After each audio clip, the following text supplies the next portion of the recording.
Let's keep rolling. Here's go to line number 10. Hello, John. You're on the air. Hi, Patty. How's it going? Best kind, brother. How about you?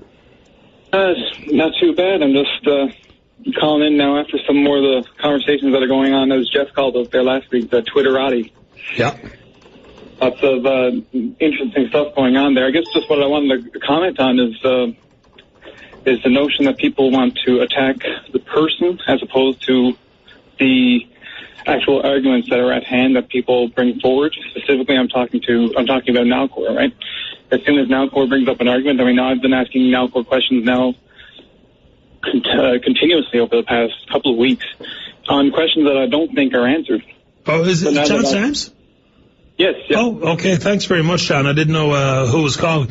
You know, that's an interesting point you make. I have made the same. I made it on the air on Friday, and I've made reference to that on Twitter. I don't know what people think we should do, right? You know, we all want answers, and I think that is completely legitimate. This is such an important project, Muskrat Falls, that we need to ask all the questions. But my only problem with that is some of the people who are condemning me and others for being responsible for asking questions, who do they want me to ask? You know, so if I ask Nalcor for something to, you know, speak to the water management agreement, all of a sudden I'm just... It's really funny. There are critics, like I said now, there's a lot of critics that make a lot of sense when you ask questions. You have the anonymous JM person, you have Tom Adams, you have multiple people making points, but when people choose to ignore the excerpts at hand, then they do so at their own peril. Because, like you said, who else are we going to ask? I mean, I've asked Nalcor questions, and now Brian on Twitter saying that I'm a propagandist for Nalcor. It doesn't make any sense. I have nothing to gain by Muskrat Falls going ahead. All I want to know is what the answers are. I don't, and you know, here's what I think. Here's where I got my mind anyway. If I ask someone a question about Muskrat Falls and I get an answer from Nalcor, and then I reach out to 2041 immediately, Nalcor sent me an answer. I sent it over to 2041 to see if they had anything to say about the specifics of the reply. There's only one approach to this stuff. You know, we can ask all the questions we want, but if you ask it of those people who really don't know what they're talking about, then we're wasting our time. If I ask Nalcor a question, I say it out loud, and someone calls, whether it be Mr. Marcocchio or Con O'Brien or anyone else to say where they think it's wrong, or Ed Hollett, anybody, where it's wrong, then we'll go back with that and make a question out of it. That's how we get things done. But to condemn us for looking to Nalcor for an answer, I think is stupid, and it kind of belittles their argument. Where else do they want us to get some of the initial answers so we can provoke further questions? I don't know. I don't get it. It's one thing to ask a question, but it's a very different thing to insert your own answer, right?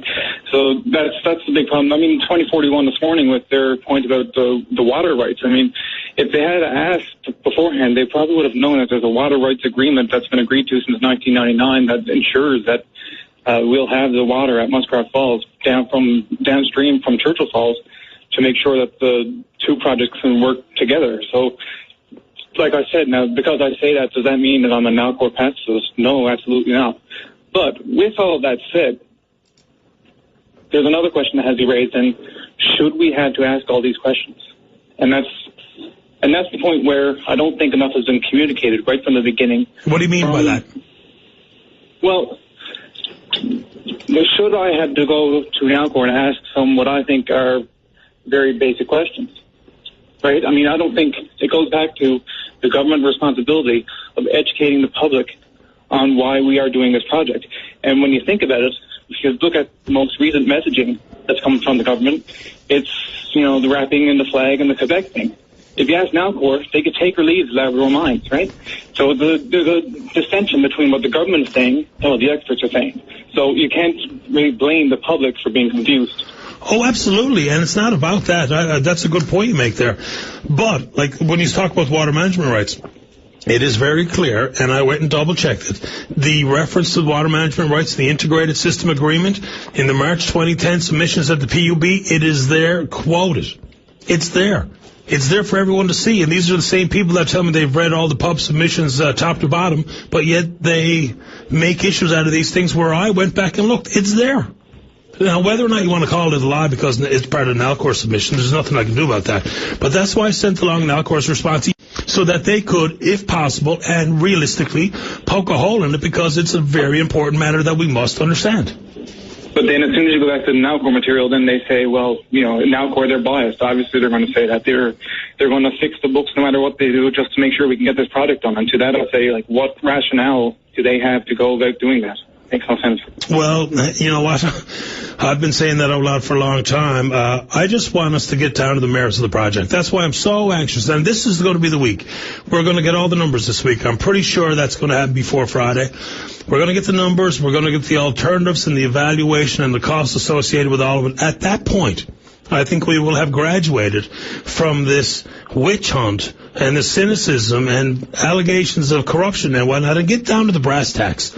As a payer, a ratepayer, I want the province to get it right. I want us to do the right thing. I don't know why people think it's any different from that. When we get the real numbers, let's get at it, my son. Brass tacks and boil it down and know what the hell we're talking about as opposed to just some of the old marching cries of the PUB and all that kind of stuff. Absolutely. Well, I'm going to make a prediction right now is that when these Decision Gate 3 numbers come down and when specifically the arguments on natural gas come out, with ZIF Energy is coming down with that study, people are not going to focus on what the arguments are made by ZIF Energy. They're not going to focus on the actual... Hello? John? John? Did we lose him? Well, he's still on my line. Well, I'm just going to drop the call here, and I'm going to assume I'm going to be able to correctly finish his point. Sorry, John, we got cut off. I don't know what happened. When the reports are issued, make no mistake, here's what's going to happen. If it's ZIF Energy or anybody else has been commissioned to write a report on the costs or the evaluation of an alternative, wind, purchase of LNG, Grand Banks gas, utilizing Grand Banks gas pipeline, whatever, if it doesn't say what people want to hear, they will dismiss it out of hand. That's that. That's what's going to happen with this. Now, for many who are really hoping to get an accurate portrayal of the costs, like the legitimacy of Muskrat Falls and or the alternatives, we are all going to enjoy having direct comparatives to make, to digest real numbers. Now, if there's real holes to be poked in them, then we all will do it. Why wouldn't we? I got to pay my friggin' bill every month. But I'm not going to immediately dismiss reports out of hand because they don't say what I want them to say.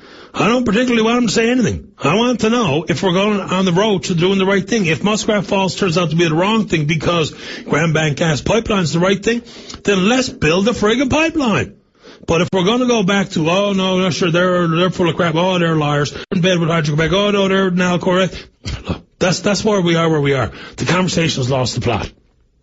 This was an important matter, and now it's got down to a pissing match, which has got no winners attached. Winning and losing got nothing to do with it. It's do the right thing or the wrong thing, not winning or losing.